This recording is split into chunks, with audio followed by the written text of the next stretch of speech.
Thank you very much for that. One way of thinking of the situation that Dr. Shapiro described, if Wall Street can game the subprime mortgage market, what are they going to do to the subprime carbon market?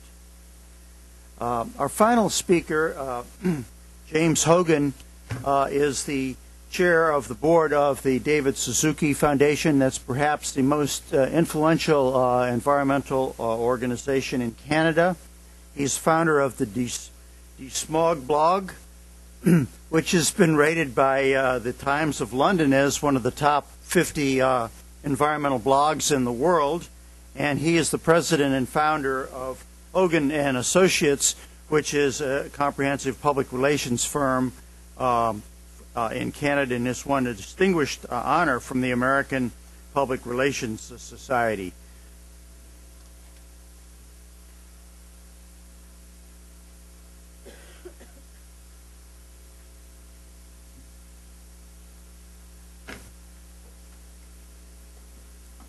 I'm asked to figure this mic out first, so bear with me just so I can speak into it. So can you hear me at the back? Just barely. Is there some way of turning this up? Oh, it is. Okay, well, I'll get close. So I wanted to start by telling you how exciting it is to be here. You may not know this, but it's a national pastime in Canada to complain about the United States, much in the way that you would complain about an enviable older brother. Your great country casts a long shadow, and it tends to be cold enough as it is in Canada. Over the past 8 years, Canadians really started to wonder if our favorite older brother hadn't lost his way.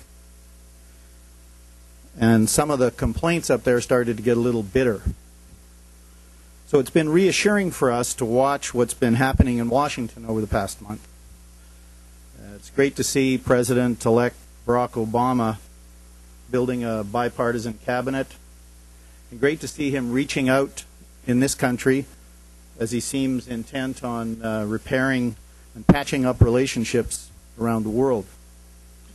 You know, at a time of international financial crisis and unprecedented environmental risk, the world needs strong and conscientious leadership from the United States.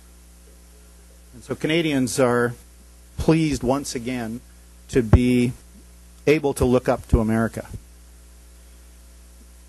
Now, having cast Canada in the role of little brother, I might add that it's also gratifying that you, on an important issue like climate change, would be interested in our experience. And I hope that I can satisfy some of your curiosity about the insights and give you some insights into the potential pitfalls and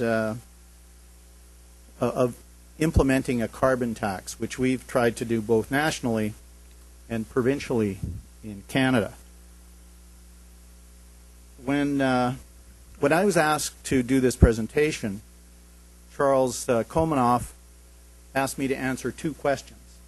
The first question was, how could I explain the successful implementation of a carbon tax in the province that I come from, British Columbia?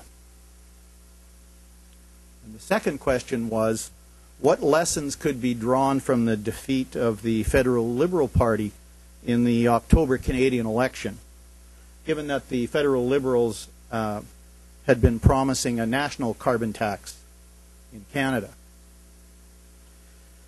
And I guess what I would say in a general answer to that question is that the news is neither as good as you might think or as bad as you might fear.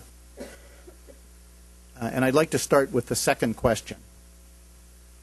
You know, how can we account for this Liberal loss in Canada? I'm assuming most of you weren't following this in great detail, but I'll try and sort of fill in the blanks for you as we go through this. Now, the perception, I think, here and in Canada is that the Liberals lost the election because of the carbon tax. But there are several reasons to believe that this actually isn't the case.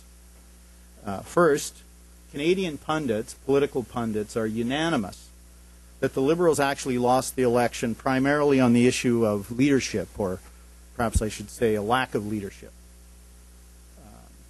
Now, it's difficult to explain in Washington, D.C., why a national political party in Canada would choose a leader who lacks facility in the language of most Canadians. But that's actually what happened here. Stéphane Dion, the Liberal leader in Canada, was a respected Quebec politician, but he's a studious academic type whose English is very awkward and heavily accented. You may have seen him on television recently. Anyway, he was chosen as a compromise candidate in a long and divisive leadership race that the Liberals had. Now, in his defense, Dion was an excellent cabinet minister in previous Liberal governments, and I'm certain he would be a very credible thesis advisor. But he couldn't convince Canadians to take him seriously as a national leader. So he lost the election on his merits. But the pundits also seem to agree that he damaged the prospects for a Canadian carbon tax in the process. Now, Canadians, as a group, care about the environment.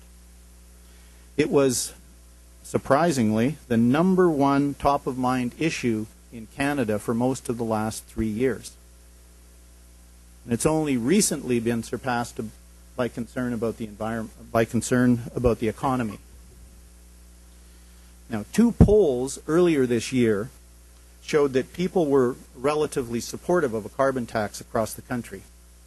The first was taken in May, and 72% of Canadians told pollsters at that time that they thought that the British Columbia carbon tax was a positive thing. A second poll that was taken in June, 65% of respondents said they thought that the federal carbon tax proposal would actually help people change their habits. But you have to be careful how heavily you rely on surveys like this.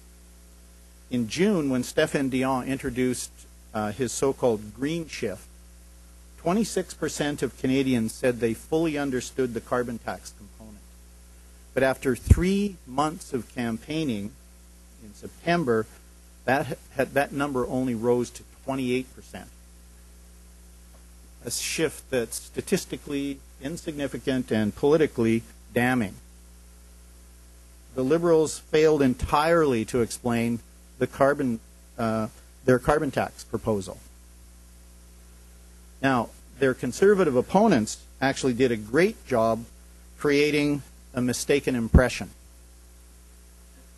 In September, 68% of people in Canada thought the tax applied to gasoline, and it didn't. More than half, 54%, believed the tax was not revenue neutral. It was. And finally, by September, only 40% of people thought the tax would be effective. That's a 25-point decline from the June poll that I just mentioned. So again, I don't think that people voted against the carbon tax. They voted against this carbon tax, and in particularly, they voted against the party behind it. Voters rejected the message and, more important, the messenger.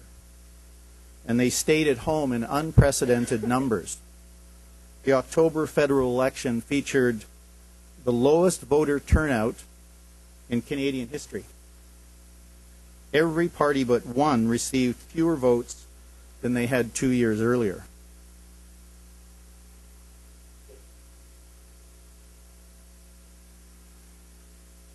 Now, the exception was the Green Party, which was campaigning on a carbon tax even more stringent than the one that was proposed by Mr. Dion.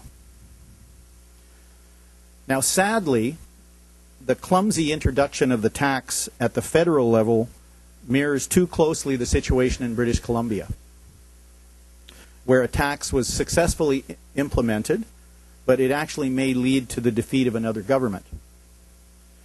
When the BC Liberals announced their tax last February, they gave no warning and made no obvious effort to assemble a base of support.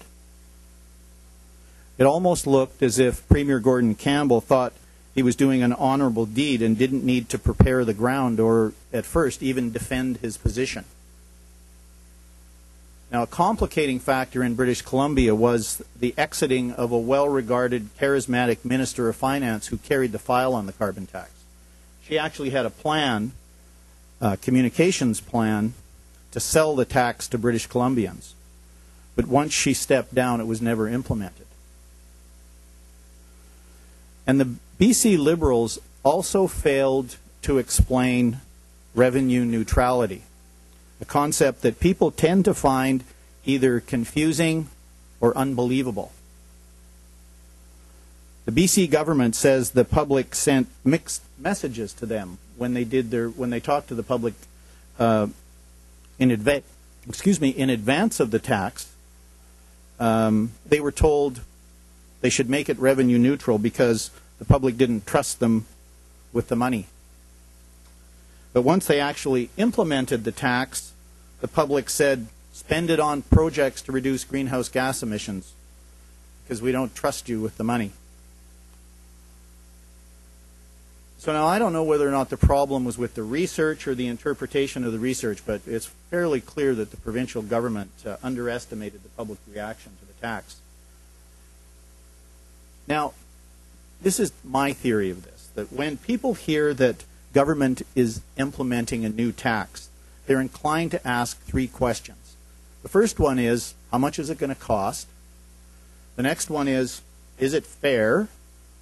And then the next is, will it work? Now, in this instance, the government introduced a new tax and then said it wasn't going to cost anyone anything. People found that hard to believe. Now, Canadians are still paying an income tax that was passed as a temporary measure to help pay off the cost of fighting World War I. So we, like Americans, have grown very skeptical about government putting its hand in our pockets. And to make matters worse, the BC government sent out one-time payments of $100 to all taxpayers. This actually ended up being being seen as a highly political move, and it looked crassly political to a lot of people. And by some people, it was actually taken as a slight. You know, we're a resource-based economy, and so there's a lot of people with big trucks who could pay more than $100 to fill up their tanks. Now, the other problem with revenue neutrality is this. It's as if the government said that the carbon tax was going to be painless, and then some people started to wonder whether or not it also might not be ineffective. Carbon tax is designed to make it more painful to waste energy. And any government that introduces a tax like this and then tells Hummer drivers that it's not going to hurt isn't credible. And that's what happened in BC. Now, there were a couple of other factors that complicated the BC situation. First, the Liberal tax, it was announced in February, and it came into effect on July 1st, perfectly coinciding with the highest gas prices in history. While a tax added only about 9 cents a gallon, oil companies jacked up prices by almost $2 between March and June. And so people were outraged at this time. And even if they recognized that the carbon tax was a small part of the increase, they saw the government insensitive because it was piling on. So when people asked themselves the second question, is this fair, the answer was a resounding no. So the second complicating factor was an unexpected ferocity in political opposition. There's a party in British Columbia called the New Democratic Party, and it's a coalition of organized labor, social policy leftists, and a big group of environmentalists. And there's no auto manufacturing on the West Coast, so the Liberals thought the NDP might be supportive of a carbon tax, but they were wrong. The NDP saw a chance to score political points, so they launched a cynical and misleading campaign called Axe the Tax. And it culminated right at the time when oil prices peaked. So by the end of the summer, the NDP was actually leading in the polls. This was for the first time since 1990. So now that oil prices have retreated, it's not clear whether or not the NDP maintains that lead, but it is clear that Premier Gordon Campbell is going to have a tough time in the May election.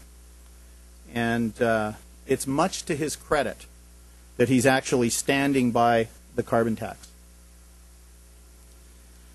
So there's a few lessons to be drawn from the Canadian experience. First, any legislator contemplating a carbon tax has to prepare the ground more carefully than we have in Canada. It's essential before introducing a tax like this to build a coalition of vocal allies and to work with that group to generate public support and understanding before the tax is implemented. In Canada, a large group of economists and climate scientists jumped into the federal election debate midway through. And these were very impressive people right across the country. There were, I think, 120 or 130 signatures on two different letters. But their intervention was far too late, and it had very little effect because the negative framing was already set on the carbon tax. Now, the second point I would make is that the proceeds of any tax, this is our experience, should be handled clearly and simply. For some people, people are thinking that, or suggesting that when the BC government introduced its 2.5 cent a litre tax, it should have just removed 2.5 cents from the provincial sales tax so that people could see the neutrality in a sort of day-to-day way. And some polls in Canada right now are suggesting that a better alternative might be to assign all carbon tax proceeds directly to green energy programs or programs that contribute unmistakably to climate change mitigation, which is to say no clean coal subsidies. Third, although we haven't done focus group work on this yet, and that would actually be necessary to kind of test the language and make sure you get it just right, I think it would be prudent to consider reframing the issue and stop calling it a carbon tax. Present it, say, as a pollution duty or a carbon dumping fee or something that makes it a little bit clearer that it's less of a tax than a climate change solution. And I also think, finally, that to the degree possible, it would be good not to introduce a tax like this when oil prices are peaking. And that's more than just a flippant comment. I think timing on this is kind of critical. Now, I also think that the most important factor is inspiring political leadership. And on this, the U.S. currently has considerable advantage. President-elect Obama has demonstrated an ability to communicate with Americans that might outstrip anything that we've seen since the time of John F. Kennedy. And there's an opportunity, I think, and a pressing need for people to set aside fears and biases of the near term and to ask themselves, as Kennedy would have, to consider their responsibility to their country, to the world, and to future generations. If Americans answer the question the way they usually do, I think we're on our way. Now, a carbon tax will never be welcomed out of hand. But I believe that if people understand it, they'll accept it. But be assured, though, that the opposition will be trenchant, well-financed, and not constrained by truth or ethical conduct. I think it's a fight worth winning, but it will be a fight. And I wish all of us the best of luck. Thank you.